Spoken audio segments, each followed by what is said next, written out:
আমি ছিলাম এই যে এমএলএ ফাটা কিস্টের ভাই। আমি যে আজকে মুসলমান হয়েছি, আমার কোনো অঙ্গ প্রত্যঙ্গ কি পরিবর্তন হয়েছে?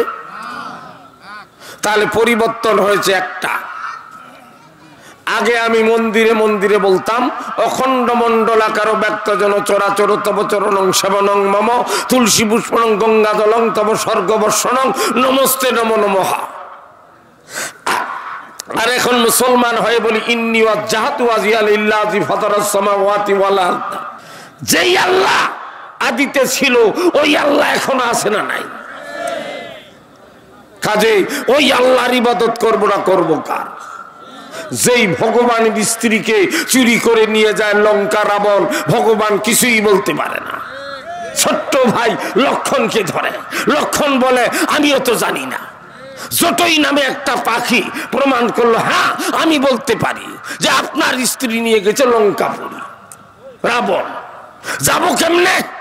হনুমান বলেন যে আমার লেজ আর আমার ভাই বানর, তার লেজটা যদি একত্রিত করা যায় 7 সমুদ্র 13 নদী পাড়ি দেওয়া যাবে।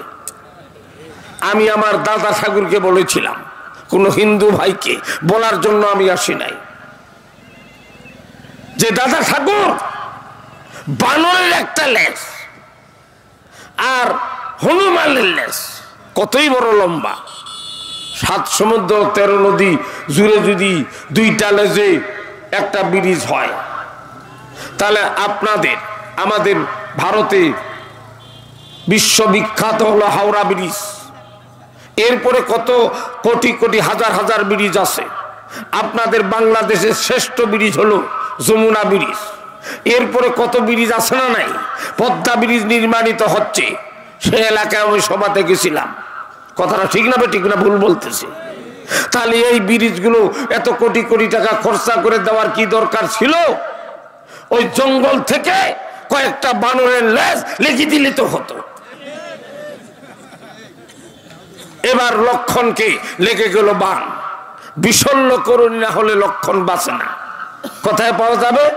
গন্ধব্য পাহাড়ে। এখন গন্ধব্য পাহাড়ে দেখে বিশল্য করুনি চিনেন না। হনুমানকে বলা হয়েছে সূর্য যদি উদয় হয় তাহলে লক্ষণ বাঁচবে না। এবার হনুমান আস্তে আস্তে দেখে সূর্য উদয় হচ্ছে। সূর্যকে দেখে বলে তোমার নাম? বলে আমার নামটা হলো হনু, এই ভানু।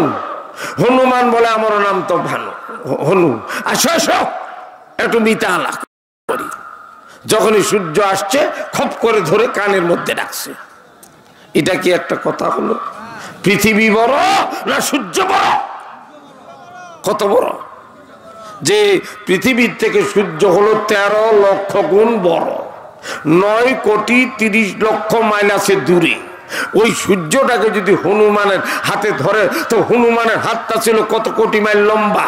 আর ওই হনুমান যদি সূর্যটাকে কানের হাড়ির মধ্যে রাখে তাহলে হনুমানের কানটা পৃথিবীর থেকে ছিল কত লক্ষ গুণ বড়। আর এটা কি করে ওই বাবরি মসজিদের সামনে এটা ঘটনা ঘটলো।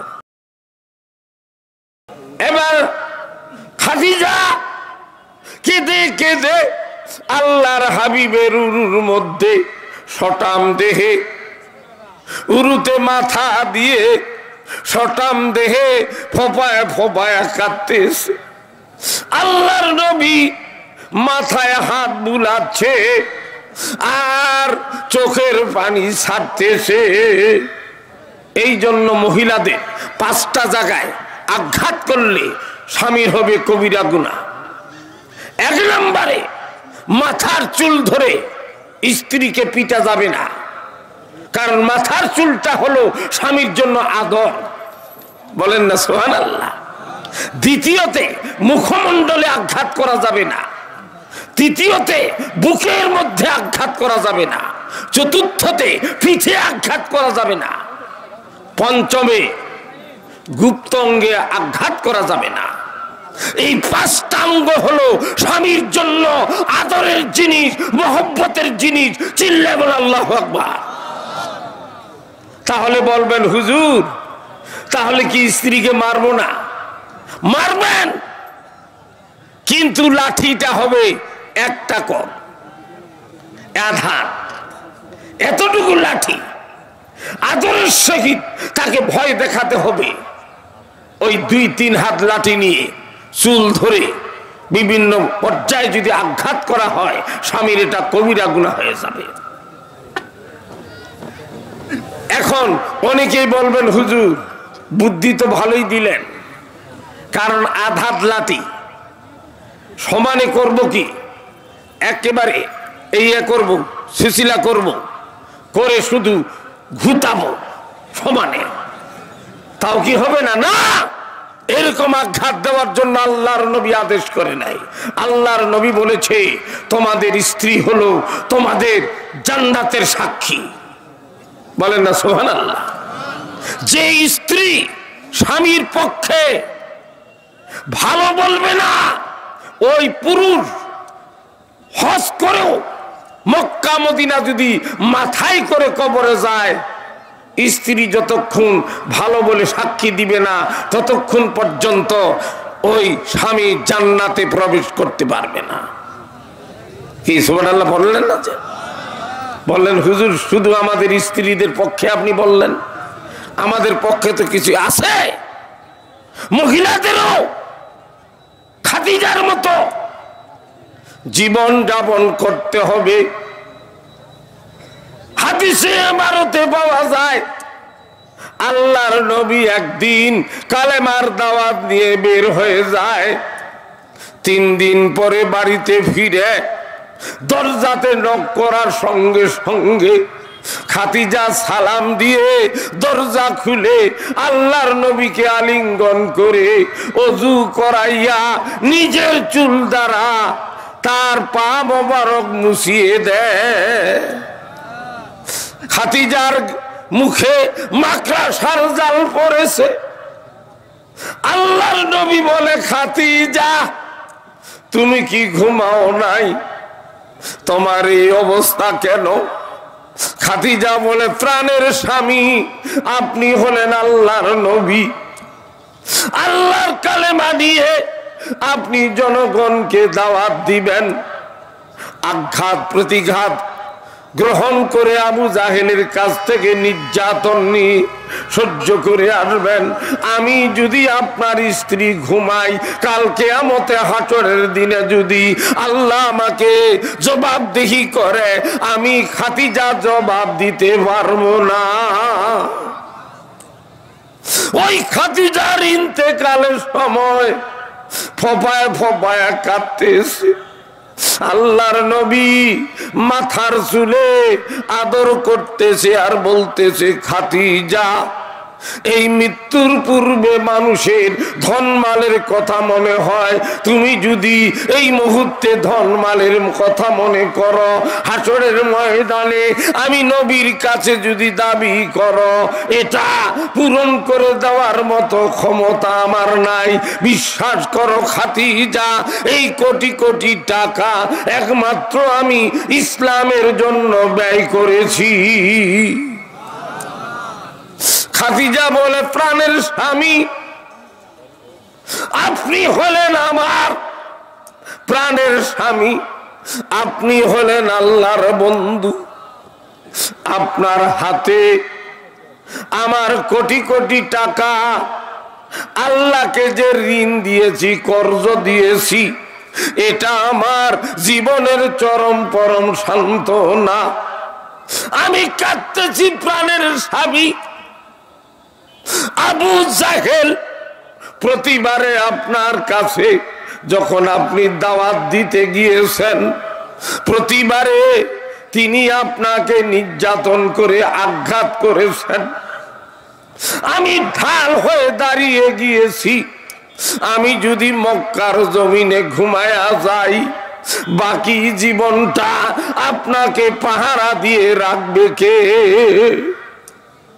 পাশেই বসা ছিল ফাতেমা, কেঁদে কেঁদে বলে, মা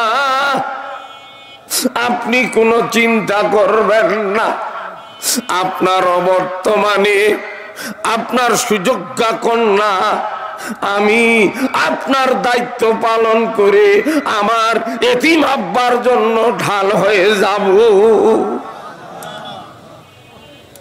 এবার খাদিজা দু চোখের পানি ছেড়ে দিয়ে আল্লাহর নবীর গলা জড়িয়ে ধরে কেঁদে কেঁদে বলে, প্রাণের স্বামী, 25টা বৎসর দাম্পত্য চলেছে আমাদের, কোনদিন কোন জিনিসের দাবি করি নাই। আজকে মৃত্যুর পূর্বে আপনার কাছে আমি 4টা আবদার জানাই, যদি ভুল হয় হতভাগিনীকে ক্ষমা করবেন, নইলে আবদার 4টা মেহেরবানি করে আপনার পক্ষ থেকে পূরণ করবেন। চিল্লে বলবেন না সুবহানাল্লাহ?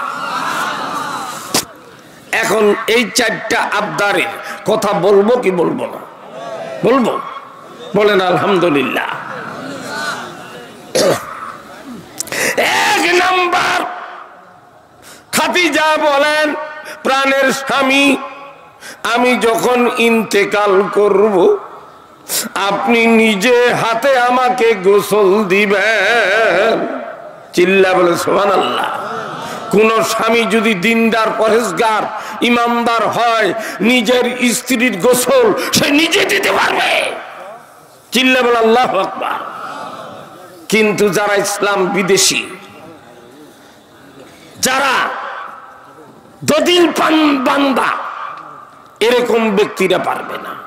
যারা সত্যিকারের দিনদার, পরেশগার হবে।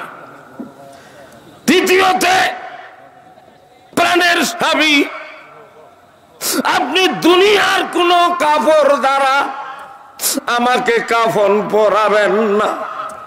আপনার একটা পুরাতন জামা আমাকে কাফন পরায়া দিবেন।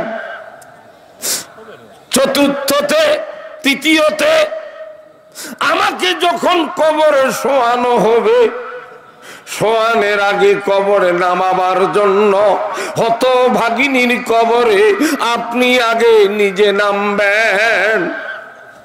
চতুর্থতে, মাটি মুটি দিয়ে সবাই যখন চলে যাবে আপনি হতভাগিনীর কবরটা ছাড়বেন না। চিল্লা বলে সুবহানাল্লাহ। এই 4টা চাহিদা। 1 নাম্বারে, কেন গো খাদিজা আমাকে গোসল দিতে হবে? খাদিজা বলে, প্রাণের স্বামী, আপনি হলেন আল্লাহর নবী, খাস বান্দা। আল্লাহ স্বয়ং আপনাকে আরো সে ডেকে দাওয়াত করে বন্ধু হিসাবে আলিঙ্গন করেছেন। আপনার সমস্ত শরীরটা হলো পবিত্র। আপনি হলেন 1 নাম্বারের জান্নাতের মেহমান। আপনার হাতে যখন আমি গোসল পেয়ে যাব, আমার শরীরটা সম্পূর্ণ হবে জান্নাতি। 2 নাম্বারে, কেন খাদিজা আমি আমার পুরাতন জামা দিয়ে কাফন পরাবো? বলে, প্রাণের স্বামী, আপনি যেই জামা গায়ে দিয়েছেন এই জামাটা হলো জান্নাতি।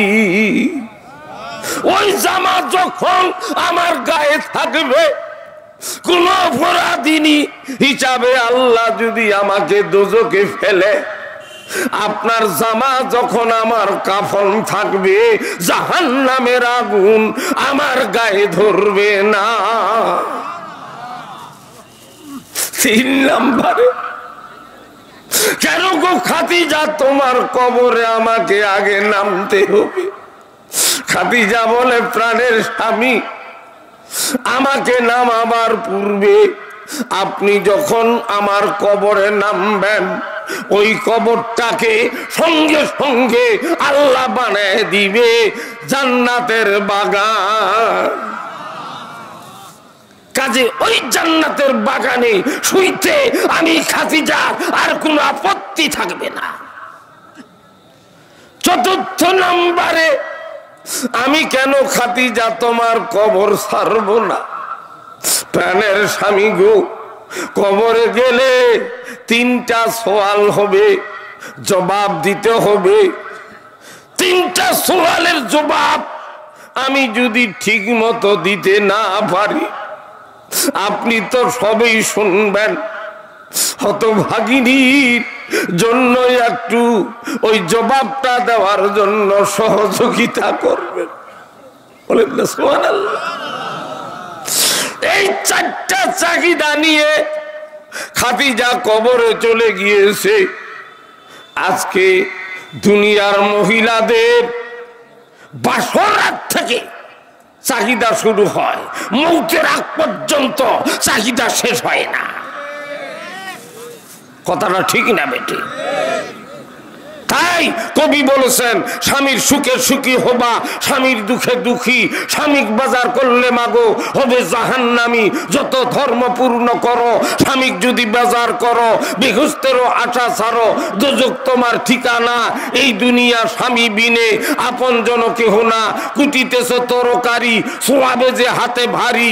যেমন কোরবানি ঈদের দিনে, না চাহিতে খানা দিবা, না চাহিতে পানি। চাঁদলে পরে বাতাস করবা, এই কয়েকটা মজুদ রাখা। সতী নারীর জানি, করিবে স্বামীর কাম, পাইবে বন্দিগির দাম, হবে ঘর মক্কা মদিনার সমান। মা বোনেরা, আপনাদের সার্টিফিকেট হবে আপনাদের স্বামীরা। যদি কারো স্বামী স্ত্রীর পক্ষে সার্টিফিকেট না দেয় যে সতী সাধবী, ওই মহিলাও জান্নাতে যাইতে পারবে না। কাজেই স্বামীর জন্য স্ত্রী, স্ত্রীর জন্য বলেন বলেন স্বামী। এই স্বামী স্ত্রী যাদের ঘরে আছে তারাই হলো জান্নাতি জান্নাতি, বলেন সুবহানাল্লাহ। আর ওই বাড়িটা, ওই ঘরটা, ওই পরিবেশটা, ওই সমস্ত পরিবারটা একটা হবে জান্নাতের পরিবেশ, বলেন আলহামদুলিল্লাহ।